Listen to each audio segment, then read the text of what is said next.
കേട്ടുന്നത് ഇന്ന് പാടാൻ പറ്റുമോ? പാടമ്മ പ്ലീസ്.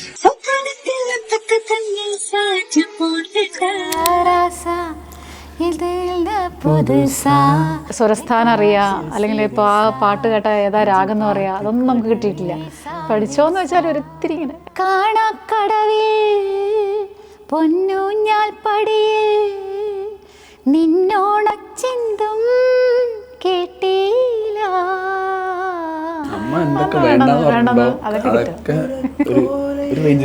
ശരിക്കും അമ്മേനെ കണ്ടു കഴിഞ്ഞാൽ സിസ്റ്റർ അങ്ങനെ എല്ലാവരും പറയാറുണ്ടോ?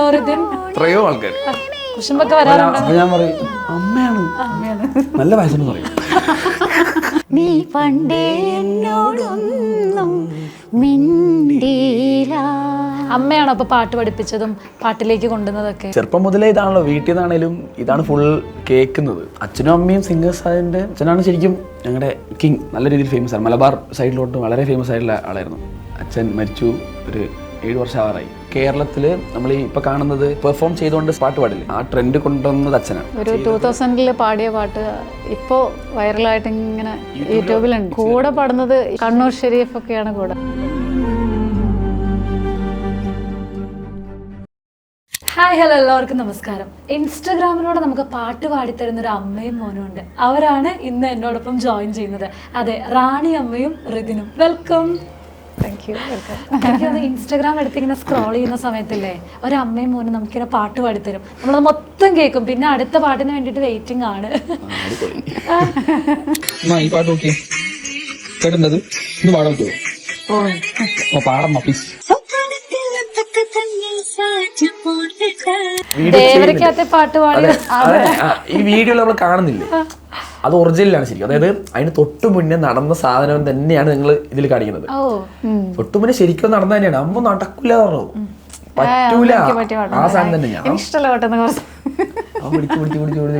അത് അമ്മ ഒന്ന് പാടിക്ക്. എന്ത് രസമായിരുന്നു അമ്മ പാടിയത്. ഒറിജിനൽ കമന്റ് ബോക്സ് ഒക്കെ ഞെട്ടിച്ച് ഞങ്ങളെ. സത്തമേല്ലാമേ മൊത്തത്തെയും സിരിച്ചിട്ടാ സ്വപ്നത്തിൽ വെപ്പത്തെ തந்து சாச்சு போட்டுட்டா ராசா ഇതിൽ പുതുസാ വെക്കാച്ച് സിരസാ கொஞ்சம் பார்த்து கொடு ലേസാ ലേസാ. ഒപ്പിച്ച് അമ്മ പറഞ്ഞിട്ടുണ്ടായിരുന്നു സംഗീതം പഠിച്ചിട്ടില്ല ഞങ്ങള് 4 പേരും ഇങ്ങനെ. അതെങ്ങനെയാണ് അപ്പൊ പിന്നീട് സംഗീത സ്വരസ്ഥാനം അറിയാ, അല്ലെങ്കിൽ ഇപ്പൊ ആ പാട്ട് കേട്ട ഏതാ രാഗം എന്ന് പറയാ, അതൊന്നും നമുക്ക് കിട്ടിയിട്ടില്ല. പഠിച്ചോന്ന് വെച്ചാൽ ഒരിത്തിരി ഇങ്ങനെ ഇതിങ്ങനെ എന്തൊക്കെയോ അറിയാം, പക്ഷെ ഒന്നും അറിയില്ല. പിന്നെ എങ്ങനെയാണ് പാട്ട് കേട്ടാൽ നമുക്ക് പഠിക്കാൻ പറ്റുന്നുണ്ട്. കുറെ കമന്റ്സ് ഒക്കെ വരുന്നുണ്ടല്ലേ? നിറയെ കമന്റ്സ് ഉണ്ട്. എല്ലാവർക്കും അമ്മ മതി. അങ്ങനൊന്നുമില്ല. പക്ഷെ ഇവനാണ് ഇൻസ്പിറേഷൻ ഒക്കെ, ഇവനാണ് എല്ലാ കാര്യങ്ങളും. അമ്മ എന്തൊക്കെ വേണ്ടെന്ന് അതൊക്കെ ഒരു റേഞ്ചിൽ കയറിയിട്ടുണ്ട്. അതൊക്കെ വൈറലിലേക്ക് കഴിഞ്ഞിട്ട് ഞാൻ പറയും, നോക്ക് വേണ്ടെന്ന് പറഞ്ഞ സാധനല്ലേ എനിക്കൊന്ന് ഇപ്പോഴത്തെ പാട്ടുകളൊക്കെ, അതായത് ഇപ്പം നിങ്ങൾ കൊണ്ടിരുന്ന പാട്ടുകളൊക്കെയാണ് ന്യൂ ജനറേഷൻ പാട്ടുകളൊക്കെ. അമ്മയ്ക്ക് ചിലപ്പം 90s 80s അങ്ങനത്തെ പാട്ടുകളാണ് ഇഷ്ടം. അങ്ങനെ വൈറലായ ഒരു പാട്ടുണ്ട്, ഞാനോ രാവോ. നമുക്കതൊന്ന് കേട്ടാലോ? ഞാനോ രാവോ ഇരുളു നീന്തി വന്നു, ആരും കാണാതകലെ കാത്തു നിന്നു, ഒരു കാറ്റായി മഴയായി കിളിവാതിലിൽ വന്നു, ചാരേ നിന്നെ കൺപാർക്കുവാൻ. കണ്ണനേ കരിമുകിലംബരനേ മധുരാമൃത മുരളീരവ മഴയോടെ അണയു നീ, കണ്ണനേ കരിമുകിലംബരനേ മധുരാമൃത മുരളീധര നീലാംബുജ നയനനേ. ഞാനോ രാവോ ഇരുളു നീന്തി വന്നു. നിങ്ങളുടെ ഈ പാട്ട് കേൾക്കുമ്പോൾ നിങ്ങളുടെ ആ ഒരു എനർജി, നിങ്ങളുടെ ഒരു കോംബോ. കാരണം അമ്മയും മോനൊന്നും തോന്നത്തില്ല കേട്ടോ. ശരിക്കും അമ്മേനെ കണ്ടു കഴിഞ്ഞാൽ സിസ്റ്റർ അങ്ങനെ എല്ലാവരും പറയാറുണ്ടോ? എത്രയോ ആൾക്കാർ. അപ്പൊ എന്താണ് കുശുമ്പൊക്കെ വരാറുണ്ടോ? ഞാൻ പറയും അമ്മയാണ്, നല്ല വയസ്സെന്ന് പറയും. നല്ല പ്രായമുണ്ട്. ഏട്ടനെ കൂടുതൽ അനുഭവിച്ചത്. അമ്മ ഇങ്ങനെ ഷോസിന് പോകുമ്പോഴാണ് ഇതുണ്ടാകുക. അപ്പോൾ ആരെങ്കിലുമൊക്കെ വന്നിട്ട് അപ്പോൾ ഒരുമിച്ചായിരിക്കുമല്ലോ, ലൈക്ക് പോയാൽ ഏട്ടൻ അമ്മ ഇങ്ങനെ ഒരുമിച്ച് സ്റ്റേജിലിരിക്കുകയായിരിക്കും. അപ്പോൾ സൈഡിൽ നിന്ന് തന്നെ ചോദിക്കും, ചേച്ചി അല്ലേ, ചേച്ചി അടിപൊളിയാട്ടോ എന്ന് പറയും. ശ്രീകൃഷ്ണപുരത്തെ നക്ഷത്രത്തിലകത്തിനകത്ത് കുട്ടികളെ പൂട്ടിയിട്ടിട്ട് പോകുന്നല്ല, അമ്മ ഇവരെ കൊണ്ടുപോകാതൊക്കെയാണ് പോകുന്നത്. അയ്യോ കുഞ്ഞുകൾ തൊട്ട് രണ്ടുപേരും കൂടെയാണ്. മോനും അപ്പൂസ് എന്നാണ് ഞാൻ വിളിക്കണേ. അപ്പൂസും ജിത്തും, മൂത്താള് ജിത്തുവാണ്. അത് രണ്ടുപേരും തമ്മിൽ 7 വയസ്സിന് വ്യത്യാസമുണ്ട്. അപ്പോൾ അവനും അതെ കൂടെ ഒരുമിച്ച് തന്നെ ഉണ്ടാവും. ഇവൻ ജനിച്ചപ്പോൾ തൊട്ട് പറയുമ്പോൾ ഞങ്ങളുടെ വീട്ടിൽ തന്നെ സ്റ്റേജിൽ കിടത്തി ഉറക്കിയിട്ടൊക്കെ ഉണ്ട്, സ്റ്റേജിന്റെ ബാക്കിലായിട്ട്. അമ്മയാണോ അപ്പൊ പാട്ട് പഠിപ്പിച്ചതും പാട്ടിലേക്ക് കൊണ്ടുവന്നതൊക്കെ? ഇല്ല, ഇത് അച്ഛനും അമ്മയും സിംഗേഴ്സ് ആയതിന്റെ അതിനെ ചെറുപ്പം മുതലേ ഇതാണല്ലോ, വീട്ടിൽ നിന്നാണേലും ഇതാണ് ഫുൾ കേൾക്കുന്നത്. പിന്നെ ഏട്ടനും ഞാൻ എൻ്റെ ഇതിൽ നോക്കുമ്പോൾ ഫുൾ ടൈം ഞാൻ പാട്ട് കേൾക്കുന്നുണ്ട്. ഡെയിലി ഇവരിങ്ങനെ പോകുന്നുണ്ട്. അപ്പോൾ എക്സൈറ്റ്മെൻറ്റ് കാര്യങ്ങളൊക്കെ ലൈഫിൽ ഇത്രയും കാലത്ത് ഫുള്ളുണ്ട്. പിന്നെ പാട്ടാണല്ലോ, ഇഷ്ടമില്ലാത്ത ആരുമില്ലല്ലോ. അതെ, ഇപ്പൊ സംഗീത കുടുംബം എല്ലാവരും, അച്ഛൻ പാടും, അമ്മ പാടും, ഏട്ടൻ പാടും എന്ന് പറഞ്ഞ് എല്ലാവരും പാട്ട് പാടും. അപ്പം നിങ്ങളുടെ വീട്ടിൽ റേഡിയോടെ അല്ലെ പാട്ട് കേൾക്കാൻ അങ്ങോട്ടും ഇങ്ങോട്ടും തന്നെ എല്ലാവരും എപ്പോഴും പാട്ടായിരിക്കുമോ? ഇല്ല, റേഡിയോ ഉണ്ട്. റേഡിയോ ദിവസവും രാവിലെ തുറന്നു വയ്ക്കും. അങ്ങോട്ടും ഇങ്ങോട്ടും പാട്ട് അതൊന്നുമില്ല. ജനറേഷൻ ഗ്യാപ്പ് ഉണ്ടല്ലോ നല്ല രീതിയിൽ. അപ്പോഴത്തേനും ഇപ്പം ടെക്നോളജിക്കലി ആണെങ്കിൽ ഇപ്പൊ ഇൻസ്റ്റാഗ്രാമിലേക്ക് അമ്മ വരുന്നു. അപ്പൊ അമ്മയ്ക്ക് ഒരു ഇൻസ്റ്റാഗ്രാം പേജ് ഉണ്ട്, അതും അത്യാവശ്യം നല്ല രീതിയിൽ റീച്ചിലേക്കൊക്കെ പോകുന്നുണ്ട്. ഇപ്പം കോളേജിലൊക്കെ ആണെങ്കിലും അല്ലെങ്കിൽ ഇപ്പൊ പാട്ട് പാടുന്നവർക്ക് ഒരു പ്രത്യേക ഫാൻ ബേസ് തന്നെ ഉണ്ട്. കാരണം ഗിറ്റാർ അല്ലെ പാട്ട് പാടുന്നവർക്ക് പെൺകുട്ടികൾ ഒരുപാട് ഫാൻസ് ഉണ്ടാവും. ഇപ്പൊ ഇൻസ്റ്റാഗ്രാമിലേക്ക് വന്നപ്പോഴാണെങ്കിലും ഒരുപാട് റീച്ചിലേക്ക് പോയപ്പോ ഒരുപാട് പെൺകുട്ടികൾ അക്കൗണ്ടൊക്കെ ഉണ്ട്. അതിവിടെ പറയേണ്ട കാര്യം അത് കണ്ടുപിടിച്ചു. ഞാൻ അതില് ഇതാക്കിയപ്പോ എന്നെ കൂട്ടുന്നില്ല, എന്നെ രണ്ടാമത്. എന്തുകൊണ്ട്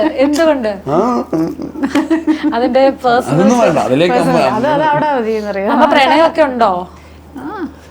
തോന്നുന്നു. ഇതൊന്നും ഇടയ്ക്ക് പറയും അമ്മ അങ്ങനെ. ഇപ്പം കുട്ടി ഉണ്ടാവുന്ന സമയമൊക്കെ ആണെങ്കിൽ ഇപ്പൊ പാട്ടുകൾ ഇഷ്ടമുള്ള നമ്മൾ പാട്ട് കേൾക്കാറുണ്ടെന്നൊക്കെ പറയും. അപ്പം ഇവരുടെ ആ ഒരു ഉണ്ടാവുന്ന സമയമൊക്കെ ഉണ്ടല്ലോ, അപ്പൊ ഏറ്റവും കൂടുതൽ കേട്ട പാട്ടോ അല്ലെങ്കിൽ അങ്ങനെ ഏതായിരുന്നു അമ്മ അല്ലെങ്കിൽ ഫോളോ? എനിക്ക് ഓർമ്മയില്ല, കാരണം ഞങ്ങളിങ്ങനെ പ്രോഗ്രാമിന് പോയിക്കൊണ്ടിരിക്കുകയല്ലേ. ആ സമയത്തൊക്കെ പ്രോഗ്രാംസ് ചെയ്തുകൊണ്ടിരിക്കും. ഒരു 8 മാസം വരെയൊക്കെ, 8 മാസം വെച്ചിട്ടൊക്കെ ഇങ്ങനെ പ്രോഗ്രാമിന് പോകുന്നുണ്ട്. അപ്പം അങ്ങനെ പറയുമ്പോൾ എനിക്ക് അറിയില്ല. നമ്മൾ ഈ സാധാരണ പ്രോഗ്രാമിന് പോണ പാട്ടുകൾ തന്നെയായിരിക്കും കേട്ടോണ്ടിരിക്കുന്നതും ഒക്കെ. പക്ഷെ എന്നെ പാടി ഉറക്കുന്ന ഒരു പാട്ടുണ്ടായിരുന്നു. പറ, ഏതാണ്? കൊഞ്ചി കൊഞ്ചിയ ഒരു ടൈം വരെ എനിക്കത് വേണമായിരുന്നു. കൊഞ്ചി കൊഞ്ചി കൊഞ്ചി കിളിയേ പറന്നു വാ, കൂട്ടിനുള്ളിൽ നിന്നും കിളിയേ ഒടുങ്ങി വാ, മനസ്സിലുള്ള മൈനമോന ചായുറങ്ങിയോ ചാച്ചിക്കോ. അച്ഛൻ ഇപ്പൊ ഇല്ല, അച്ഛൻ മരിച്ചു. ഒരു 7 വർഷം ആവാറായി. അച്ഛൻ പ്രൊഫഷണൽ സിംഗറായിരുന്നു. അച്ഛനാണ് ശരിക്കും ഞങ്ങളുടെ കിങ്. അച്ഛൻ ഒരു ഫേമസ് ആർട്ടിസ്റ്റാണ്, നല്ല രീതിയിൽ ഫേമസ് ആണ്. മലബാർ സൈഡിലോട്ട് വളരെ ഫേമസ് ആയിട്ടുള്ള ആളായിരുന്നു. അതായത് ജോയ് പീറ്റർ എന്നാണ് പേര്. അപ്പോൾ അച്ഛൻ നമ്മുടെ ഇപ്പോൾ ദാസേട്ടൻ, SPB, ചിത്രചേച്ചി, ജാനകിയമ്മയുടെ കൂടെയൊക്കെ സ്റ്റേജ് ഷെയർ ചെയ്ത ആളാണ്. ഇപ്പോഴല്ല, ശങ്കർ സാർ. അതായത് 90s 80s സമയത്ത്, 90s 2007 ആ സമയത്തൊക്കെ എല്ലാവരുടെ കൂടെയും പാടിയിട്ടുണ്ട്. നല്ലൊരു. പിന്നെ ദുബായ് അവിടെയൊക്കെ കുറേ ഷോസ് ചെയ്തിട്ടുണ്ട്. അങ്ങനെ അത്യാവശ്യം വളരെ ആക്ച്വലി യൂട്യൂബിൽ ഇപ്പോഴും നടക്കുന്നുണ്ട് ജുംബലക്ക.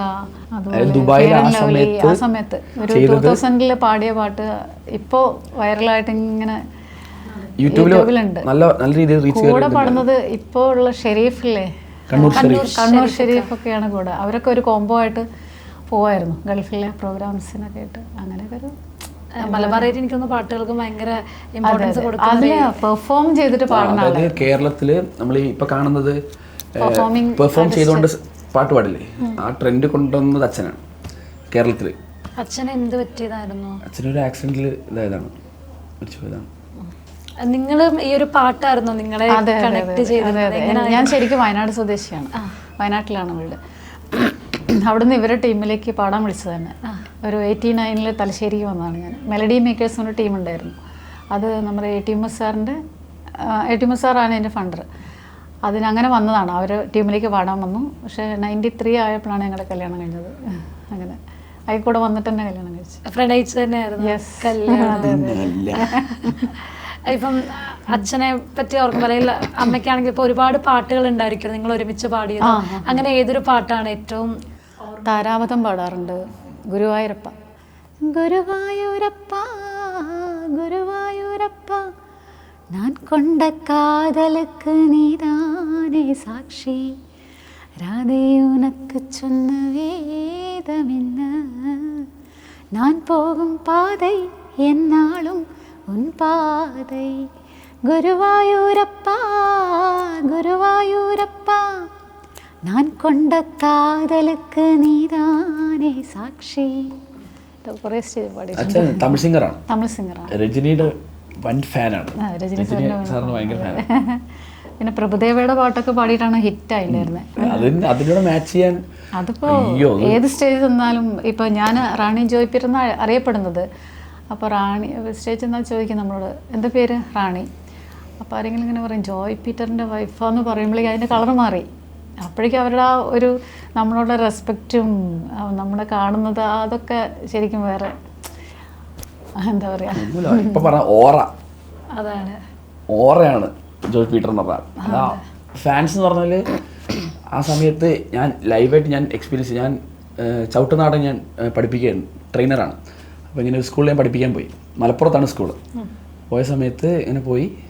അപ്പോൾ ഒരു സാറ് മാഹിയാണ്, തലശ്ശേരി അവിടെയാണ്. അപ്പോൾ സംസാരിച്ച് ഇങ്ങനെ ഞാൻ അങ്ങനെ പറഞ്ഞു ജോയ് പീറ്റർ മോനാണ്. അപ്പോൾ ഓക്കെ ശരി എന്ന് പറഞ്ഞു പോയി. അപ്പോൾ സ്കൂൾ മൊത്തം പുറത്തുനിന്ന് ഒരാൾ വരുന്നു. അപ്പോൾ ടീച്ചേഴ്സൊക്കെ അറിഞ്ഞു. ഞാൻ പ്രാക്ടീസ് കഴിഞ്ഞ് ഇങ്ങനെ വരുമ്പോൾ ഒരു സാർ അടുത്തോട്ട് വന്നു, ഇങ്ങനെ പരിചയപ്പെട്ടു. ജോയ് പീറ്റർ മോനാണല്ലേ? അവിടുത്തെ സാറാണ്. ഞാൻ വേറെ വലിയ ആരോ പോലെ എന്നെ ട്രീറ്റ് ചെയ്യാം. ഞാനിങ്ങനെ വിറച്ചു. സംഭവം ഞാൻ തിരിച്ചിങ്ങനെ വന്നപ്പോഴും അച്ഛൻ ഇത്രയും വലിയൊരു ഇതാണെന്ന് എക്സ്പീരിയൻസ് ഞാൻ നേരിട്ട് ചെയ്തു. അപ്പോൾ അവര് കുറെ പറഞ്ഞു 20 കിലോമീറ്റർ ഒക്കെ നടന്നു പോയിട്ടൊക്കെ ജോയ് പീറ്റർ പരിപാടി കണ്ടു എന്ന് പറഞ്ഞ് ഞാനിങ്ങനെ ഞെട്ടിത്തരിച്ചിരിക്കുകയായിരുന്നു ഇങ്ങനെ. എന്നിട്ട് എൻ്റെ കൂടെ ഫോട്ടോ എടുത്തു. എന്നിട്ട് പ്രശസ്ത ഗായകൻ ജോയ് പീറ്ററുടെ മകൻ ഇങ്ങനെ സ്കൂളിൽ വന്നത് പറഞ്ഞ സാർ പോസ്റ്റ് ഒക്കെ ഇട്ടു. ഞാനിങ്ങനെ ഞെട്ടിയിരിക്കുന്നത് കണ്ടിട്ട് അപ്പോഴേക്കും മനസ്സിലാകുന്നു ഓക്കെ അച്ഛൻ ഇത്ര വലിയ സംഭവമായിരുന്നല്ലേ എന്നുള്ള സാധനം.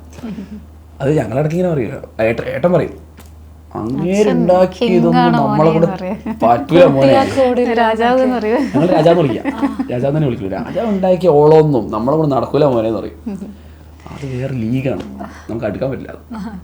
ഇപ്പം അതായത് അദ്ദേഹം ആക്സിഡന്റിലാണ് പെട്ടെന്നാണ് പോയതെന്ന് പറഞ്ഞു. അപ്പൊ ശരിക്കും പറഞ്ഞാൽ ഒരു 7 വർഷങ്ങൾ ആവുന്നു. ആ ഒരു സമയത്തെന്ന് പറഞ്ഞാൽ പെട്ടെന്ന് ഹസ്ബൻഡ് ഇങ്ങനെ പോകുന്നു. അതിനുശേഷം 2 കുട്ടികളുണ്ട്. അപ്പം അമ്മയെ സംബന്ധിച്ചിടത്തോളം അത് ഭയങ്കര ഒരു റിസ്ക് ആണ്. കാരണം ഇനി ഒറ്റയ്ക്കൊരു ഇവരെ ഒരു കരയ്ക്ക് എത്തിക്കണം, അങ്ങനെ ഒരു ചിന്തകളൊക്കെ ഉണ്ടായിരുന്നു. സംഭവം ശരിക്കും മ്യൂസിക് തന്നെയാണ് എന്നെ തിരിച്ചു കൊണ്ടുവന്നത്. അത് കഴിഞ്ഞിട്ടൊരു ചെറിയൊരു നമ്മുടെ പള്ളിയായിട്ട് ബേസായിട്ടൊരു ചെറിയ റിയാലിറ്റി ഷോ ഒക്കെ ഉണ്ടായിരുന്നു. അപ്പോൾ അതിലേക്കൊക്കെ വന്ന് പിന്നെ മെല്ലെ മ്യൂസിക്കിലേക്ക് തന്നെ തിരിച്ചു വന്നു. അങ്ങനെയാണ്. അപ്പോൾ ഈ മോൻ +2 കഴിഞ്ഞ് നിൽക്കുന്ന സമയം. അത് മറ്റേ ആൾ ജോലിയൊന്നും ആയിട്ടില്ല, ചെറുതായിട്ടൊക്കെ ജോലിക്ക് പോകാൻ വേണ്ടിയിട്ട് എന്തോ ദൈവത്തിൻ്റെ കാരണം കൊണ്ട് നമ്മളിങ്ങനെ ഒന്നുമില്ല, മ്യൂസിക് തന്നെ തിരിച്ചു കൊണ്ടുവന്നു തന്നെ എന്ന് തന്നെ പറയാം. സംഗീതം അല്ലെങ്കിൽ സത്യത്തിൽ എന്തോ നമ്മളെവിടെയോ ശരിക്കും നഷ്ടപ്പെട്ടു പോയനെ എന്നുള്ളത് തന്നെ. അമ്മ ഇന്നത്തെ കാലത്തൊക്കെയാണെങ്കിൽ ഇപ്പം ഒരുപാട് പേര് പറയുന്നുണ്ട് ഇപ്പൊ ആൺകുട്ടികളെ വളർത്തുമ്പോൾ അങ്ങനെ വളർത്തണം, അല്ലെങ്കിൽ അവര് പെട്ടെന്ന് ഈ കൂട്ടുകെട്ടിലൊക്കെ പോവാൻ മോശമായി പോവാന്നൊക്കെ. ശരിക്കും പറഞ്ഞാൽ ആൺകുട്ടികളെ വളർത്തുന്നതിൽ അത്രയധികം നമ്മൾ ഇങ്ങനെ അവരെ ഇങ്ങനെ പിടിച്ചു വെക്കേണ്ട ആവശ്യമുണ്ടോ? എങ്ങനെയാണ് ശരിക്കും? എന്തോ എനിക്ക് അങ്ങനെ പിടിച്ചു വെക്കേണ്ട ആവശ്യം വന്നിട്ടില്ല. കാരണം ഇവര് അങ്ങനെ മനസ്സിലാക്കിയിട്ട് ചെയ്യുന്നുണ്ട്. കാരണം നമ്മുടെ വീട്ടിലെ സാഹചര്യവും എല്ലാം കൊണ്ടും അവർ മനസ്സിലാക്കിയിട്ട് ചെയ്യുന്നതുകൊണ്ട് എനിക്ക് അത്ര ഇതായിട്ട് തോന്നിയിട്ടില്ല, ഇതുവരെ വന്നിട്ടില്ല കേട്ടോ. ഇനിയിപ്പോൾ ഇവിടുന്ന് അങ്ങോട്ടും അങ്ങനെ ആവട്ടെ എന്ന് പ്രാർത്ഥിക്കുന്നു. പൊന്നാമ്പൽ ചമയം നിന്നാണച്ചിമിഴിൽ കണ്ടില്ല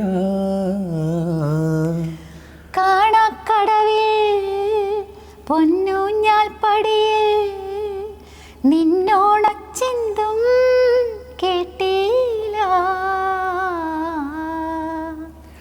കളപ്പുരക്കോലയിൽ നീ കാത്തു നിന്നില്ല മരക്കുടക്കോണിൽ മെല്ലെ ഒളിച്ചില്ല പാട്ടൊന്നു പാടില്ല പാൽ തുള്ളി പെയ്തില്ല പാട്ടൊന്നും പാടില്ല, പാൽ തുള്ളി പേരില നീ പണ്ടേ എന്നോടൊന്നും മിണ്ടിയില്ല, നീ പണ്ടേ എന്നോടൊന്നും മിണ്ടിയില്ല, മിണ്ടിയില്ല, മിണ്ടിയില്ല, നീ പണ്ടേ എന്നോടൊന്നും മിണ്ടിയില്ല. കരിമിഴിക്കുരുവിയെ കണ്ടേല, നിൻ ചിരിമണി ചിലമ്പൊലി കേട്ടേല, നീ പണ്ടേ എന്നോടൊന്നും മിണ്ടിയില്ല. ഞാൻ മിണ്ടൂല. ഇനി അമ്മയുടെ ഏറ്റവും വലിയ ആഗ്രഹം എന്താണ്? ഏറ്റവും വലിയ ആഗ്രഹം? എനിക്ക് ആഗ്രഹങ്ങൾ, വലിയ ആഗ്രഹങ്ങളൊന്നുമില്ല. പാടിക്കൊണ്ടേയിരിക്കണം, അതൊരാഗ്രഹമാണ്. എനിക്ക് എൻ്റെ ശബ്ദം മോശമാണവരെ അല്ലെങ്കിൽ നമുക്ക് ആരോഗ്യമുള്ളവരെ സ്റ്റേജിൽ പോയിട്ട് പാടണം. Thank you so much. Thank you. ഞങ്ങൾക്ക് ഇങ്ങനെ ഒരു അവസരം തന്നതിൽ ഭയങ്കര സന്തോഷം. അല്ലേ, നമ്മുടെ ശരിക്കും ഈ ഒരു ഇതിൽ ആദ്യത്തെ ഇന്റർവ്യൂ ആണ്, ഞാൻ മോനായിട്ടൊക്കെ ആദ്യത്തെ ഇന്റർവ്യൂ ആണ്. വളരെ സന്തോഷം. ഇനി ഇന്റർവ്യൂസിന്റെ ബഹളാവട്ടെ.